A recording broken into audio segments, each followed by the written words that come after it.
Hello, my name is John Nagoski, and I'm a native speaker of English from Wisconsin in the USA. I would like to introduce to you my English reading channel with questions and answers. Webster and the Woodchuck. On a farm among the hills of New Hampshire, there once lived a little boy whose name was Daniel Webster. He was a tiny fellow for one of his age. His hair was jet black, and his eyes were so dark and wonderful that nobody who once saw them could ever forget them. He was not strong enough to help much on the farm, and so he spent much of his time in playing in the woods and fields. Unlike many farmers' boys, he had a very gentle heart. He loved the trees and flowers and the harmless wild creatures that made their homes among them. But he did not play all the time. Long before he was old enough to go to school, he learned to read, and he read so well that everybody liked to hear him, and never grew tired of listening. The neighbors, when driving past his father's house, would stop their horses and call for Danny Webster to come out and read to them. At that time there were no children's books such as you have now. Indeed, there were but very few books of any kind in the homes of the New Hampshire farmers. But Daniel read such books as he could get, and he read them over and over again till he knew all that was in them. In this way he learned a great deal of the Bible so well that he could repeat verse after verse without making a mistake, and these verses he remembered as long as he lived. Daniel's father was not only a farmer, but he was a judge in the county court.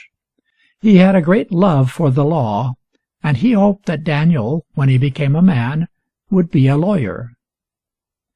It happened one summer that a woodchuck made its burrow in the side of a hill near Mr. Webster's house. On warm, dark nights it would come down into the garden and eat the tender leaves of the cabbages and other plants that were growing there. Nobody knew how much harm it might do in the end. Daniel and his elder brother, Ezekiel, made up their minds to catch the little thief. They tried this thing and that, but for a long time he was too cunning for them.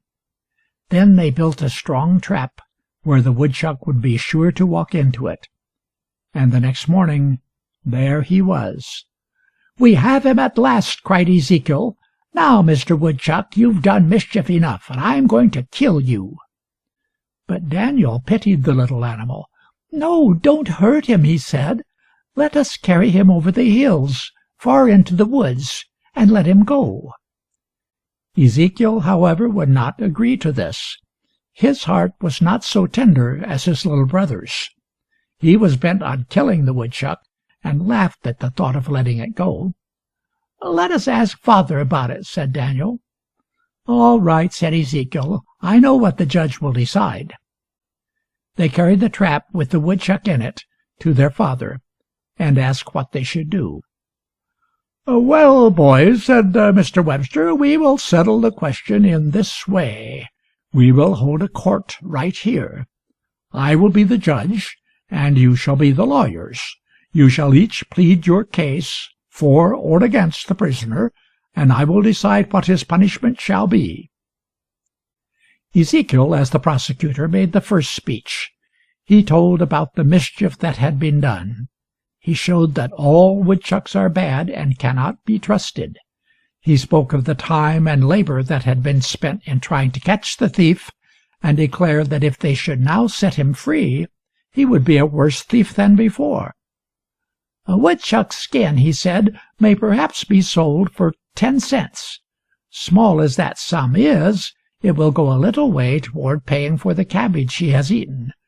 But if we set him free, how shall we ever recover even a penny of what we have lost?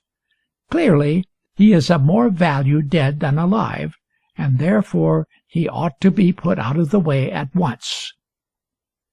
Ezekiel's speech was a good one, and it pleased the judge very much. What he said was true and to the point, and it would be hard for Daniel to make any answer to it. Daniel began by pleading for the poor animal's life. He looked up into the judge's face and said, "God made the woodchuck. He made him to live in the bright sunlight and the pure air. He made him to enjoy the free fields and the green woods. The woodchuck has a right to his life, for God gave it to him. God gives us our food. He gives us all that we have. And shall we refuse to share a little of it with this poor dumb creature who has as much right to God's gifts as we have? The woodchuck is not a fierce animal like the wolf or the fox. He lives in quiet and peace. A hole in the side of a hill and a little food is all he wants. He has harmed nothing but a few plants which he ate to keep himself alive. He has a right to life, to food, to liberty, and we have no right to say he shall not have them. Look at his soft, pleading eyes. See him tremble with fear.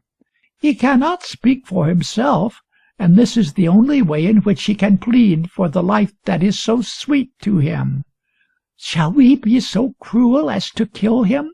Shall we be so selfish as to take from him the life that God gave him?" The judge's eyes were filled with tears as he listened. His heart was stirred. He felt that God had given him a son whose name would some day be known to the world.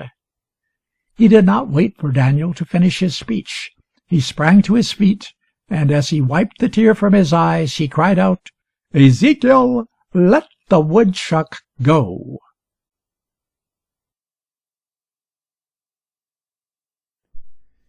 Daniel Webster, born January 18, 1782, died October 24, 1852, was an American lawyer and statesman who represented New Hampshire and Massachusetts in the U.S. Congress and served as the U.S. Secretary of State under Presidents William Henry Harrison, John Tyler, and Millard Fillmore. As one of the most prominent American lawyers of the 19th century, he argued over 200 cases before the U.S. Supreme Court between 1814 and his death in 1852.